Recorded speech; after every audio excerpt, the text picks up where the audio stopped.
જય એમબી વિદ્યાર્થી મિત્રો, જય એમબી ગ્રુપ ઓફ સ્કૂલની યુટ્યુબ ચેનલ ઉપર આપનું હાર્દિક સ્વાગત છે. આ વિડીયો લેક્ચરમાં ઇકોનોમિક્સ, જેમાં આપણે ચેપ્ટર નંબર 7 ભારતીય અર્થતંત્ર, તેમાં આપણે પ્રશ્ન નંબર 3 જે ચાલુ હતું, વિકાસમાન ભારતીય અર્થતંત્રના લક્ષણો. વિકાસમાન શા માટે કીધું? કારણ કે વિકસિત નથી. જે નોર્વે, અમેરિકા, જર્મની છે, જાપાન છે, ચીન છે, ઇંગ્લેન્ડ છે, બરાબર, તેના કરતાં કેવું 7 થી 8 ગણું ઓછું છે. માથાદીઠ આવક કહીએ તો પણ ચાલે. અને જે પછાત દેશો છે તેના કરતાં નહિવત એટલો આગળ છે. એટલે વિકસિત દેશનું અર્થતંત્ર જોઈએ તો આપણે એમાં જોયું હતું 1 નંબર આર્થિક વૃદ્ધિ. એટલે હાલ અત્યારે આપણે જોઈએ તો 5% નીચા દરે આર્થિક વૃદ્ધિ થઈ રહી છે વર્ષે, બરાબર. જે આર્થિક નીતિના પરિવર્તનો આવ્યા 1990-91 બાદ, ત્યારે 6.8ના દરે વધતી હતી, અને 1990 પહેલાં એટલે કે આઝાદી પછી કેટલા 3.5ના દરે વધતી હતી, બરાબર. એવી રીતે રાષ્ટ્રીય આવકમાં વિવિધ ક્ષેત્રોનો ફાળો આપણે જોયો, જેમાં ખેતી ક્ષેત્રનું મહત્ત્વ ધીમે ધીમે સતત ઘટતો ગયો છે, અને ઉદ્યોગ અને સેવા ક્ષેત્રનું મહત્ત્વ વધતું ગયું છે. એવી રીતે માથાદીઠ આવક જોઈએ તો 1950-51માં માથાદીઠ આવક 7,114 હતી. તે વધીને 2013-14માં 39,904 રૂપિયા થયેલા. 63 વર્ષના સમયગાળામાં આપણે જોઈએ તો અંદાજે 4.5 ગણો તેમાં શું કહ્યો છે? વાર્ષિક વધારો થયો છે, અને લગભગ 5.5%ના વાર્ષિક દરે તે વૃદ્ધિ પામે છે. હવે આગળ આપણે મેં કીધું હતું તેમ રોજગારીનું સ્તર, બરાબર.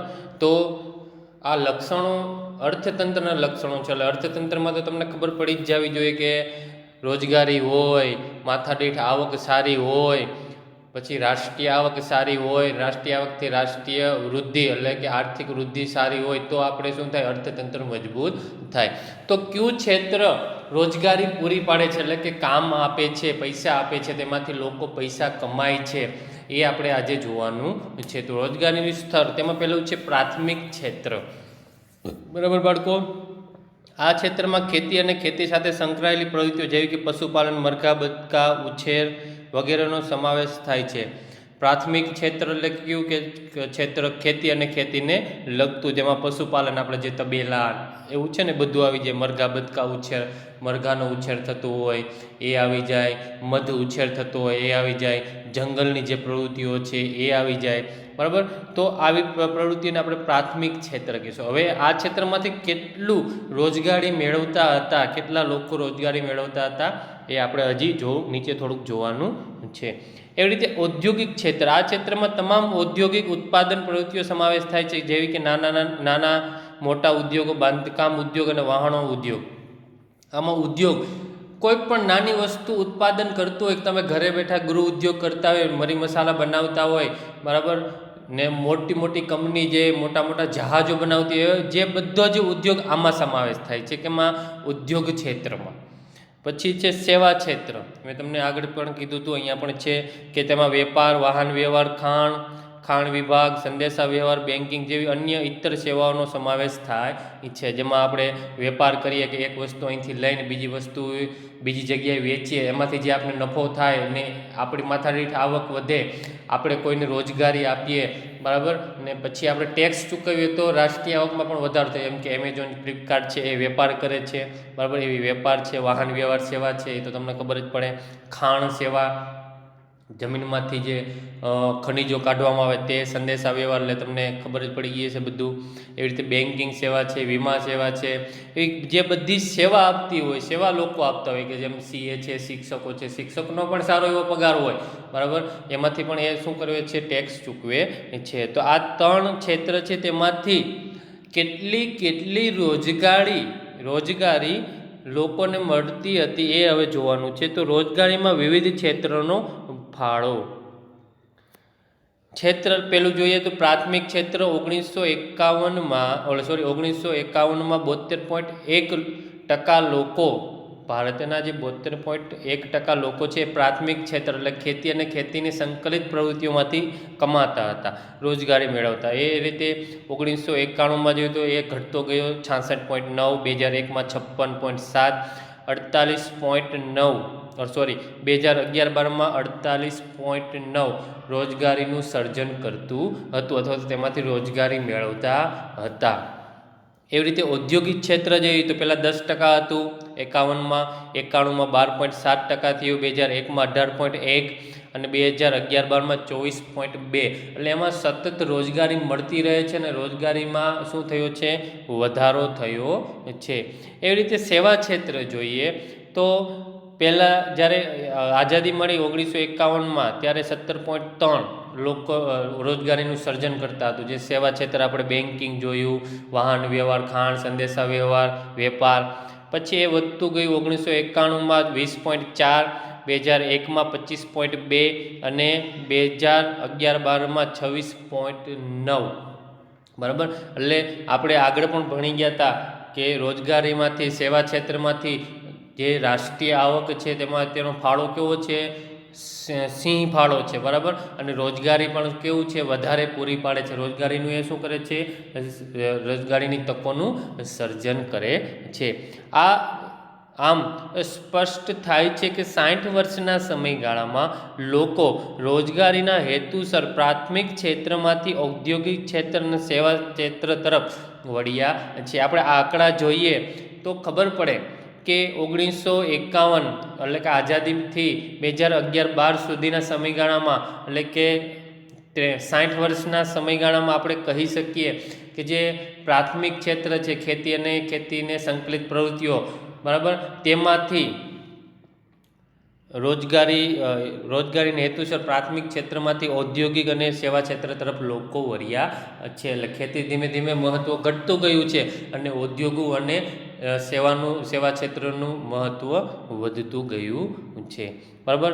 તો આ હતું રોજગારીનું સ્થળ કે કયા ક્ષેત્રમાંથી અથવા તો કયા ક્ષેત્ર રોજગારીની તકોનું સર્જન કરે છે.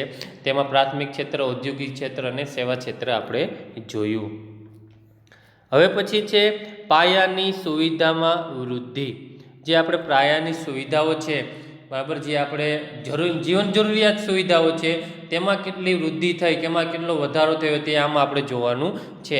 અને પ્લસ એ તમને 3 ગુણમાં પણ પૂછાઈ શકે. એટલે એ ખાસ યાદ રાખવું કે ભારતમાં પાયાની સુવિધાઓનું વર્ણવવું અથવા તો ભારતની પાયાની સુવિધાઓમાં વૃદ્ધિ કેટલી થઈ એ 3 ગુણમાં પૂછાઈ શકે છે. તો દેશની આર્થિક વૃદ્ધિનો દર તેની પાયાની સુવિધાઓ પર નભે છે, જેમાં વીજળી, શિક્ષણ, આરોગ્ય, સંદેશાવ્યવહાર, વાહન વ્યવહાર, સિંચાઈ, સગવડ વગેરે પર આધાર રાખે છે.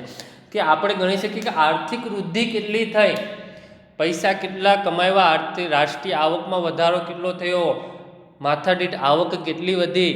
બરાબર. તો રાષ્ટ્રની વૃદ્ધિ, આર્થિક વૃદ્ધિ ક્યારે થાય કે જે આમાં વીજળીમાં વૃદ્ધિ થાય, વધારો થાય, ઉત્પાદનમાં, શિક્ષણમાં એટલે કે નવી કોલેજોનું સ્થાપના થાય, બરાબર, સાક્ષરતાનો દર વધે, શિક્ષણ છે, આરોગ્યમાં ભારતનું લોકોનું આરોગ્ય સુધરે, સંદેશાવ્યવહારમાં તેની સુવિધામાં વધારો થાય, વાહન વ્યવહારની સુવિધામાં વધારો થાય, સિંચાઈની સુવિધામાં વધારો થાય.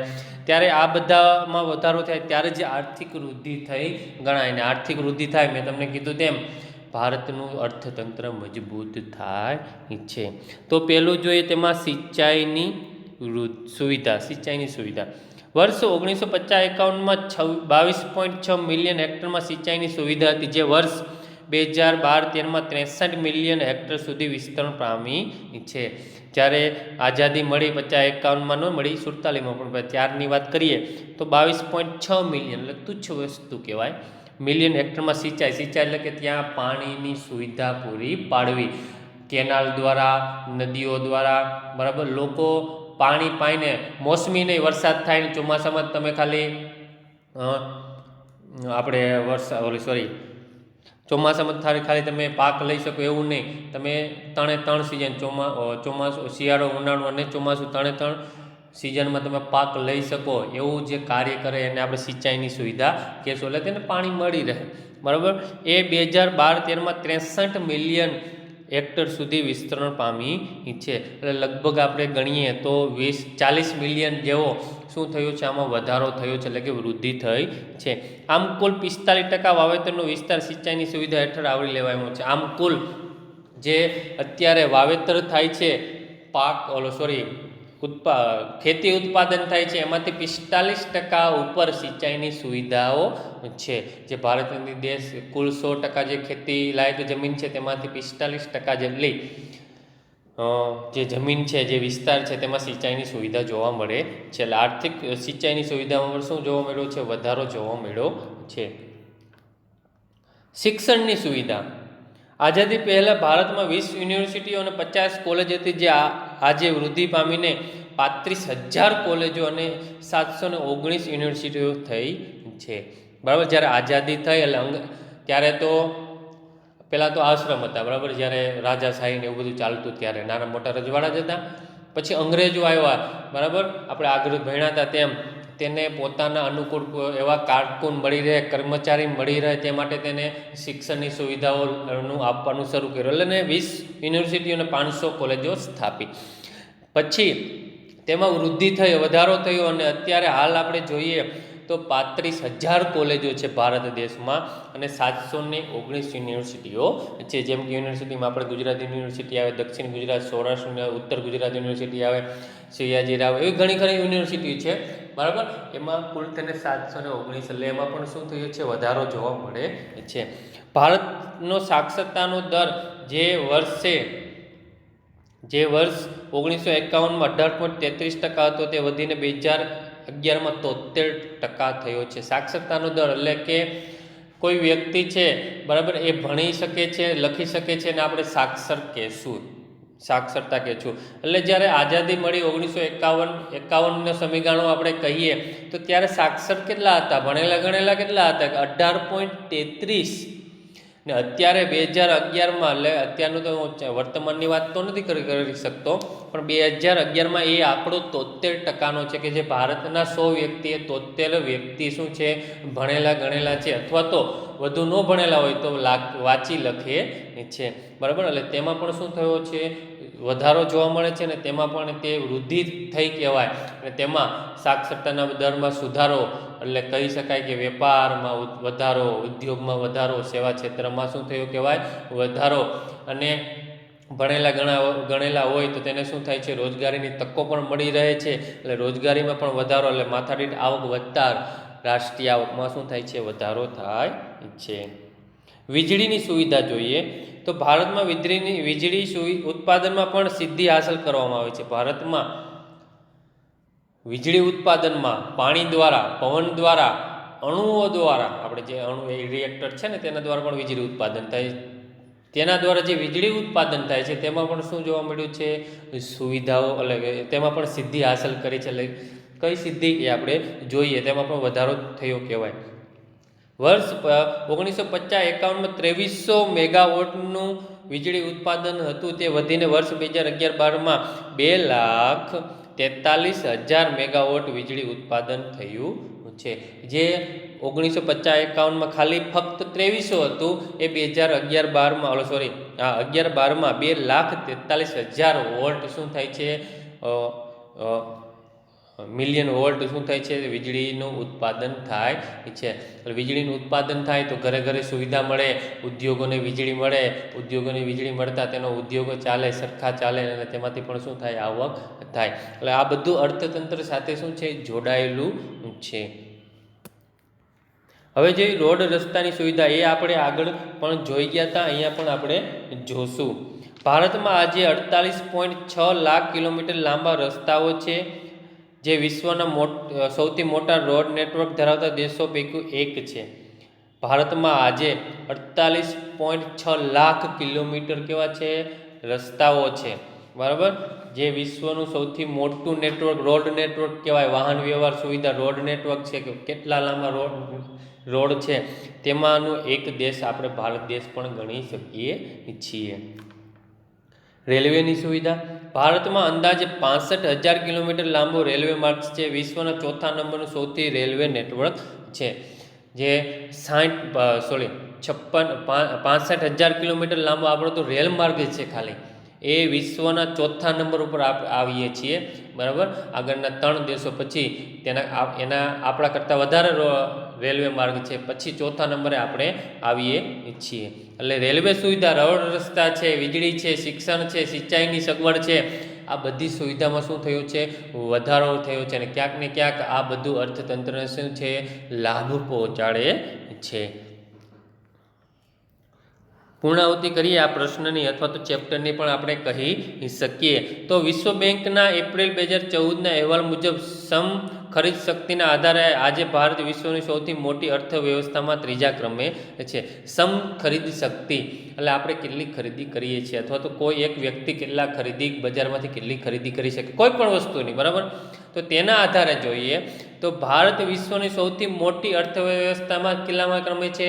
ત્રીજા ક્રમે છે, બરાબર. દુનિયામાં આપણા કરતાં 2 જ દેશ આગળ છે, જે વિશ્વની સરખામણી અમેરિકા અને ચીનની અર્થવ્યવસ્થા પછી અને જાપાનની અર્થવ્યવસ્થા કરતાં આગળ છે. કયા 2 દેશ આગળ છે? તો અમેરિકા અને ચીન. આપણા કરતાં જાપાન પણ, ઇંગ્લેન્ડ પણ, જે મોટા મોટા દેશ છે એ પણ આપણા કરતાં શું છે? પાછળ છે. એટલે આપણું પણ અર્થતંત્ર મજબૂત છે, પણ સમ ખરીદ શક્તિના આધાર મુજબ, બરાબર. એમાં બેકારી પણ ઓછી હોય, રોજગારીના સ્થળો પણ વધારે હોય, સુવિધાઓ પણ વધારે હોય, બરાબર.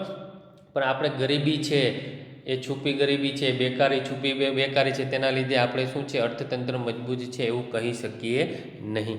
આમ ભારતે વિશ્વના દેશોની સરખામણીમાં અભૂતપૂર્વ વિકાસ સાધ્યો છે. આમ આપણે આ બધું આંકડા ઉપર જોઈએ અથવા તો આપણું ભારતીય અર્થતંત્રના લક્ષણો પરથી આપણે કહી શકાય કે વિશ્વના જે અન્ય દેશો છે તેના કરતાં અભૂતપૂર્વ એટલે તેના કરતાં સારો એવો અથવા તો તેના કરતાં વધારે આપણે શું કર્યો છે? વિકાસ કર્યો છે, બરાબર. તો આ પ્રશ્ન અહીંયા જ આપણે સમાપ્ત કરવામાં આવશે અને હવે પછીના લેક્ચરમાં આપણે 3 ગુણના જે 2 પ્રશ્ન છે એ પણ આપણે જોઈશું કે ટૂંક નોંધ લખો, રેલવેનો વિકાસ અને બ્રિટિશ શાસનની કરવેરા નીતિ સમજાવો, એ પણ આપણે જોઈશું. અને જે નીચેના ટૂંકા જવાબ છે તે પણ આપણે થોડુંક સમજી લેશું, જેથી કરીને તમને જ્યારે એક્ઝામ આવે ત્યારે કોઈ દિક્કત ન પડે, બરાબર બાળકો. જય અંબે.